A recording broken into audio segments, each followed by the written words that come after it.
রাজনীতি করে কোটি কোটি টাকার মালিক হয়েছেন। আমরা দেখেছি এদেশের প্রগতিশীলরা পাকিস্তান আমল, ব্রিটিশ আমল থেকে রাজনীতি করে বাবার সম্পত্তি বিক্রি করেছে। আর আজকে যারা এই প্রতিক্রিয়াশীল রাজনীতি করেন, তারা ক্ষমতায় যাওয়ার আগে তাদের ব্যাংকে টাকা থাকে না, তারা ঋণ থাকে। আর যখন তারা ক্ষমতায় যায়, হাজার হাজার কোটি টাকার মালিক। 10,000 কোটি টাকার পদ্মা সেতু 32,000 কোটি টাকা তারা খরচ দেখিয়েছে। তার প্রকৃত কোন ভাউচার জনগণের মাঝে তুলে ধরে নাই। আজকে এই মেট্রো রেল, মহাসড়ক, হাইওয়ে, এই যে প্রকল্পগুলো নিয়েছে, সেই প্রকল্পগুলো আজকে লুটপাটের, তাদের ঠিকাদারি প্রতিষ্ঠান দিয়ে লুটপাট করেছে।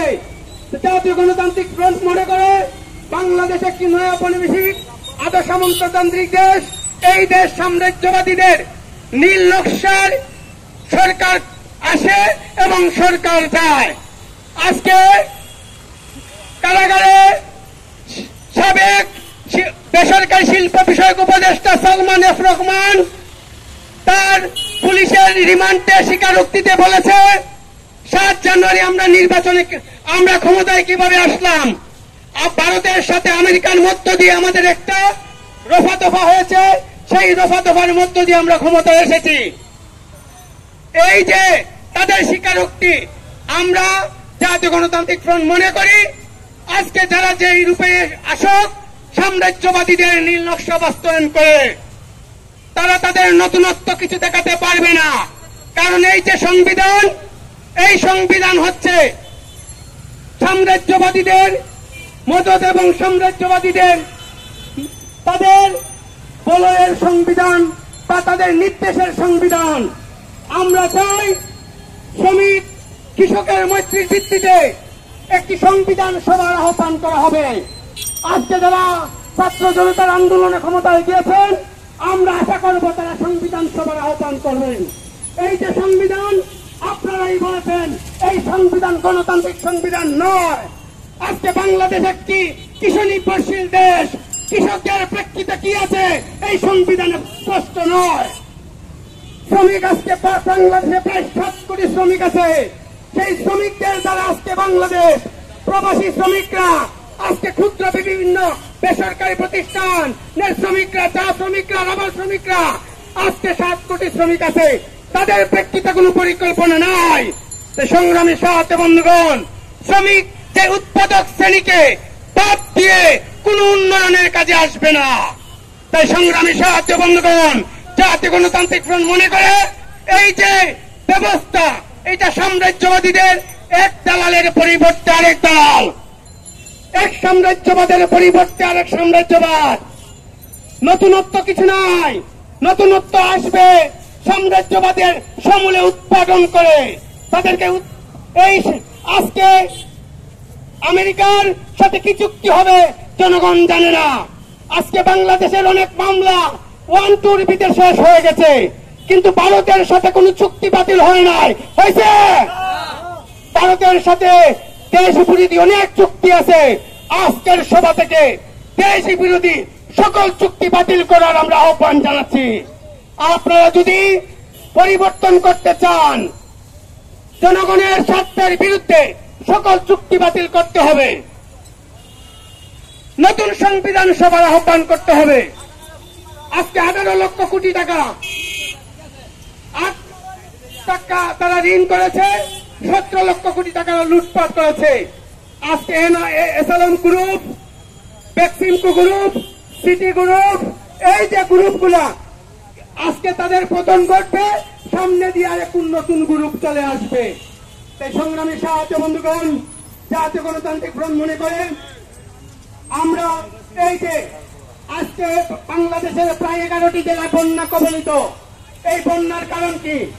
এইটা প্রাকৃতিক কোন দুর্যোগ নয়, এটা সাম্রাজ্যবাদীদের তাদের যে অতি লুটপাট, অতি মুনাফার জন্য তারা বিভিন্নভাবে নয়া ঔপনিবেশিক দেশগুলায় তাদের পুঁজি কাটিয়ে জনগণকে লুণ্ঠন করে যে বিভিন্ন প্রজেক্ট করে, সেই প্রজেক্ট ভারতে করেছে। সেই প্রজেক্টের যে তাদের বিদ্যুৎ উৎপাদন, সেই বিদ্যুৎ উৎপাদন করতে গিয়ে তারা ওয়াটার বিদ্যুৎ উৎপাদন করার দিকে গেছে। সেই বিদ্যুৎ উৎপাদন আজকে করতে গিয়ে জনগণ আজকে নানান ভাবে আজকে ভারতের ত্রিপুরার জনগণ পানিবন্দী, আজকে বাংলাদেশের ফেনীর জনগণ পানিবন্দী, আজকে লক্ষ্মীপুরের জনগণ পানিবন্দী, নোয়াখালীর জনগণ পানিবন্দী, ব্রাহ্মণবাড়ি, হবিগঞ্জ, মৌলভীবাজার জেলার মানুষ পানিবন্দী। এটা প্রাকৃতিক কোন দুর্যোগ নয়, এটা ভারত সাম্রাজ্যবাদীদের যে তাদের যে মুনাফার যে প্রকল্প, সেই প্রকল্পের কারণে আজকে ভারত উজানের দেশ, তার নদী যে আইন আছে সেই আইনকে তোয়াক্কা করে আমাদের দেশে নদী আজকে তারা এই আজকে পানি আগ্রাসন করেছে। ভারত আমাদের বন্ধু ফেলানিকে হত্যা করা হলো, সেই হত্যার এখনো পর্যন্ত বিচার হয়নি। আজকে সীমান্ত হত্যা চলছে, আজকে কোথায় কোথায় জিনিসপত্রের দাম বেড়ে যায়। সংগ্রামী সাথী বন্ধুগণ, আমরা আশা করব এই যে নতুন সরকার এসেছে, বাংলাদেশে একটি 7 কোটি শ্রমিক আছে, তাদের প্রেক্ষিতে নিম্নতম কোন মজুরি নাই।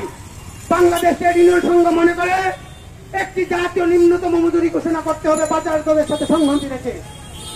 কৃষকদের প্রেক্ষিতে তাদের কিছু উপকরণের স্বল্প মূল্যে রেশনিং এর মাধ্যমে আজকে কৃষকদের স্বল্প মূল্যে আজকে সার, ডিজেল, কীটনাশকের ব্যবস্থা করতে হবে। তাই সংগ্রামী সাথী বন্ধুগণ, এই হচ্ছে আমাদের বলার বিষয়। আর এই বন্যা পরিস্থিতির মধ্য দিয়ে বলার বিষয়ে কিছু নেই। আমরা বন্যা কবলিত মানুষের জন্য ত্রাণ সংগ্রহ করছি, সহযোগিতা সংগ্রহ করছি।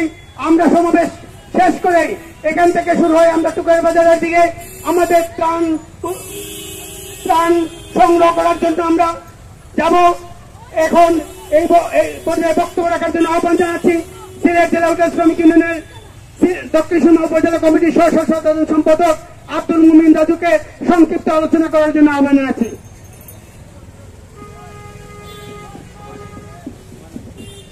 ধন্যবাদ।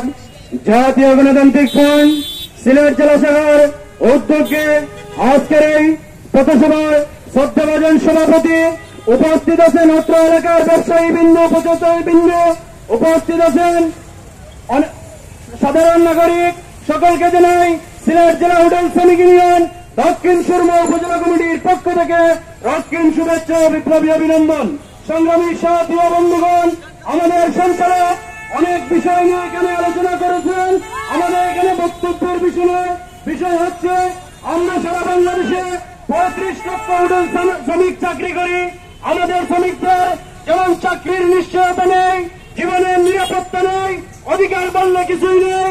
আজকে মালিকরা তাদের মন গড়া যখন তখন ব্যাপকভাবে শ্রমিক ছাড়াই করে বাংলাদেশের শ্রম আইন আছে, সেই শ্রম আইন